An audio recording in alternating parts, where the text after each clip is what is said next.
남의 땅에 건물 철거하는 법에 대해서 한번 알아보겠습니다. 우리가 이제 부동산 투자 목적으로 땅을 투자하는 분들이 있잖아요. 그 사람들은 이제 토지 임대인이 되는 거고, 땅을 이제 투자 목적으로 샀으니까 보통 빌려주는 거죠. 빌려줄 때 법적으로는 지상권이라는 제한 물권을 설정할 수도 있습니다. 그런데 보통은 임대차 계약을 맺죠. 임대차 계약을 맺고 토지 임대료를 1년이나 2년 기간을 걸어서 월 임대료를 받는 거죠. 그렇게 되면 나는 땅 주인임과 동시에 토지 임대인이 되고, 그 토지를 빌려 쓰는 사람은 토지 임차인이 되는 겁니다. 자, 이렇게 정상적으로 이제 임대차 계약을 맺었어요.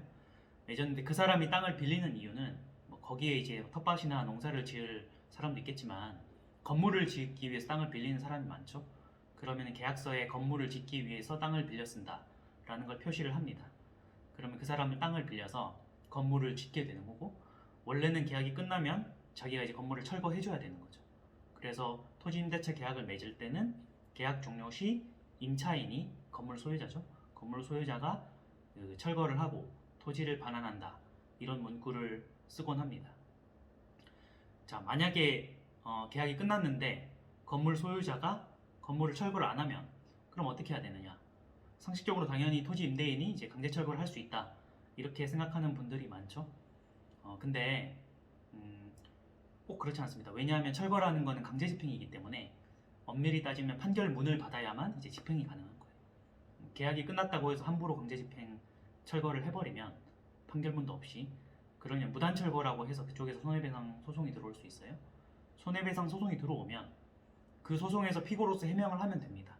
그러면 토지 임대인이 잘못한 건 아니니까 얼마든지 해명을 할 수 있는데, 문제는 이제 철거할 때 철거 비용 때문에 싸우는 경우가 있고, 그 다음에 그 안에 이제 집기가 있을 경우도 있습니다. 그럼 집기를 어디에 내다 버리거나 다른 데 옮겨버리면은 가끔 그걸 가지고 이제 절도죄나 재물손괴죄로 형사고소하는 토지 임차인들이 있어요. 그렇게 되면 문제가 복잡해지니까 토지 주인 입장에서는 판결문을 받아서 강제 집행하는 게 제일 좋은 거죠.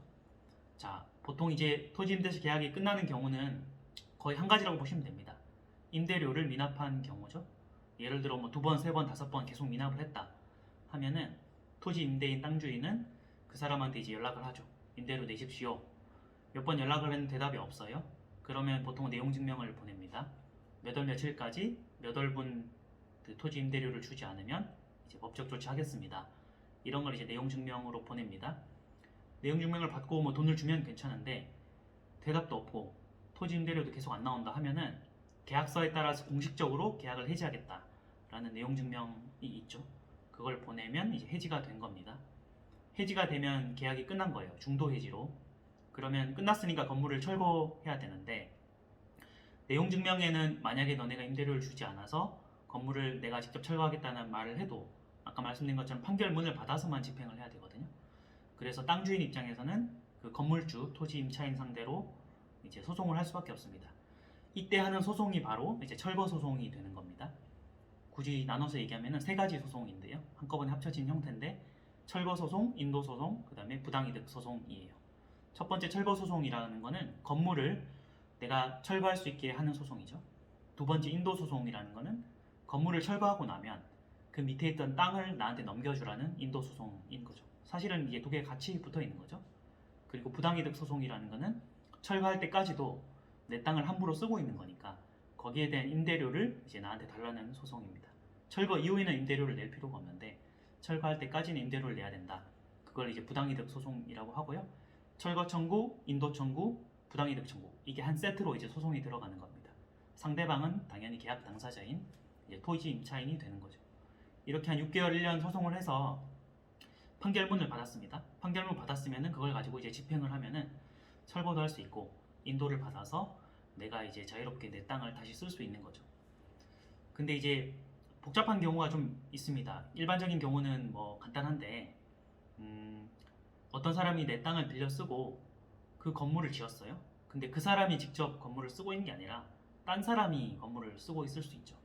왜냐하면 건물 자체도 임대차 계약을 맺을 수 있잖아요. 그래서 내가 땅을 빌려 쓰고 건물을 지었는데 그 건물을 남한테 빌려주는 거죠. 그러면 건물에도 이제 그 임차인이 있을 수 있는 거잖아요. 우리가 주택 빌려 쓰는 것처럼. 그러면 이럴 때 어떻게 해야 되느냐? 이럴 때는 그 사람 상대로 철거 소송을 하면 안 됩니다. 퇴거 소송을 먼저 해야 돼요. 퇴거 소송이라 함은 실제 현재 거주하고 있는 사람, 그 사람 상대로 퇴거 청구를 하고 아까 말씀드렸던 철거 인도 부당이득 소송을 건물 소유자 상대로 하는 겁니다. 그러니까 퇴거 소송의 상대방하고 건물 철거 소송의 상대방이 다른 거죠. 피고는 두 명이 되고 하나의 소송으로 묶어서 할 수 있어요. 자, 퇴거 청구, 철거 청구, 인도 청구, 부당이득 청구, 이 네 가지를 한 세트로 하게 되는 겁니다. 이렇게 꼭 해야지 만일 현재 살고 있는 사람을 상대로 건물 철거를 해봤자 그거는 이제 피고가 안 맞는 거죠. 그런 거를 주의해야 되고요. 두 번째는 어떤 경우가 있냐면은 건물을 지었는데 그 건물을 남한테 이제 빌려주는 게 아니라 아예 팔아버리는 경우가 있습니다. 건물만. 근데 그거를 이제 땅 주인이 내 모르게 하는 경우도 가끔 있어요. 그럴 때는 이제 나중에 와서 내 땅을 보니까 그 건물 소유자가 바뀌어 있어요. 근데 건물에는 사람이 없었기 때문에 나는 몰랐고 등기부를 이제 조회를 해보죠. 건물 등기부를 조회해보면 소유자가 몇 월 며칠자로 바뀌어 있는 거를 볼 수가 있어요. 그러면 현재 원래 나랑 계약했던 땅 주인, 그 땅을 빌려 쓴 사람은 건물 소유자하고 다른 사람이 되는 거죠.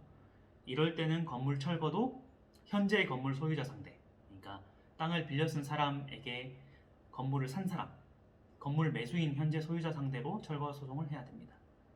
그래서 건물 소유자, 현재 건물 소유자가 누군지를 확인하고 이 사람이 최초에 나랑 계약했던 땅 빌려 쓴 사람인지 아니면 그 사람한테 한 번 더 건물을 산 사람인지를 봐야 됩니다. 미등기 부동산이면은 대장이나 그 밖의 증거로 확인을 해야 돼요. 자, 그렇게 했을 때 건물을 산 사람은 나는 그냥 건물을 샀기 때문에 잘못이 없다라고 하면서 버틸 수 있습니다. 그리고 법적으로 유치권을 주장할 수 있어요. 내 건물을 이제 소송이 들어오니까 법적으로 유치권을 행사하는 거죠. 자, 이렇다 해도 임대료를 못 받은 땅 주인은 당연히 이제 철거 소송을 할 수 있습니다. 말씀드린 대로 현재의 건물 소유자 상대로 철거 소송을 하고 인도 소송을 하고 부당이득 소송을 해야 돼요. 그렇게 되면 건물을 샀던 사람은 어쨌든 소송을 지게 되니까 피해를 받는 거잖아요. 그거는 그 건물을 팔았던 사람하고 이제 얘기를 해서 둘 사이에 다시 분쟁으로 해결하는 것이지 땅 주인한테 대항할 수는 없습니다. 자, 이렇게 남의 땅을 빌려 쓰게 되는 경우는 소송에서는 제가 말씀드렸던 두 가지, 건물을 누군가한테 빌려줘서 우리가 퇴거 청구를 추가로 해야 되는 경우, 또는 건물을 제3자한테 팔았기 때문에 그 사람 상대로 철거 소송해야 되는 경우, 이 경우가 많습니다. 자, 오늘 알려드린 대로 퇴거 소송하고 철거 소송을 잘 알아두면은 남의 땅에 임대료를 안 내고 땅을 빌려 쓴 사람이 계약을 해지한다 하더라도 정확하게 누구를 상대로 소송해야 되는지를 알게 되는 거죠. 자, 그리고 마지막으로 그 철거를 하면 철거 그 비용이 발생하지 않습니까? 예를 들어서 판결문을 받고 강제 집행을 하는 게 아니라 계약서에 있다는 이유로 땅 주인이 함부로 이제 철거를 하는 경우도 있어요. 물론 그렇게 하면 법적으로 문제될 수 있다고 말씀드렸는데 그렇게 하는 분들도 있고, 그 경우에는 철거 비용을 원래는 세입자가 내야 될 돈을 내가 대신 낸 거기 때문에 그 비용까지도 청구하게 되거든요. 이렇게 되면 그 철거 비용과 관련된 소송, 그 다음에 이제 땅을 빌려 쓴 사람 입장에서는 왜 무단 철거하냐라는 소송이 들어올 수도 있는데, 이런 것들 한꺼번에 공방을 해서 결국에는 해명하는 과정으로 가야 됩니다. 건물 안에 사람이 아니라 집기가 있는 경우에는 그 집기를 마찬가지로 소송을 해서 강제 집행을 하기 전까지는 함부로 처분하면 안 됩니다. 만약에 함부로 처분하면 아까 말씀드린 대로 절도죄나 재물손괴죄로 괜히 고소하는 분들이 있어요. 그러면 경찰에 가서 그 무혐의로 대응을 할 수 있는데 그것들을 해명하고 하는 과정이 민사소송이랑 같이 결부되어 있기 때문에 굉장히 번거롭고 증거를 내기가 불편하고 경우에 따라서 혐의가 인정될 가능성도 있습니다. 그래서 그런 불편함을 방지하기 위해서 오늘 말씀드린 것처럼 아무리 땅 주인이라고 해도 정확하게 철거 소송을 한 후에 판결문을 받아서 집행을 해야 된다. 이거를 꼭 기억하시면 좋을 것 같습니다. 자, 오늘은 토지임대차 계약을 맺고 내 땅에 남의 건물을 지었을 때 그 건물 소유자를 상대로 철거 소송하는 법에 대해서 알아봤습니다. 자, 마지막으로 정리를 한번 하고 마칠게요. 땅 주인은 건물 소유자를 상대로 철거 소송, 그 다음에 인도 소송, 부당이득 소송을 한꺼번에 하는 거고요.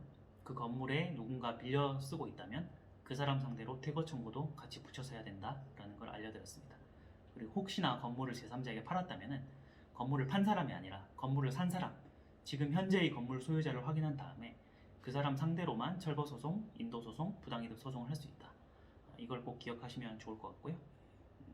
오늘 알려드린 영상을 바탕으로 부동산 소송에서 철거 소송하는 법을 참고하시고, 차후에는 또 다른 영상으로 찾아뵙도록 하겠습니다. 자, 오늘 영상 여기서 마칠게요. 고맙습니다.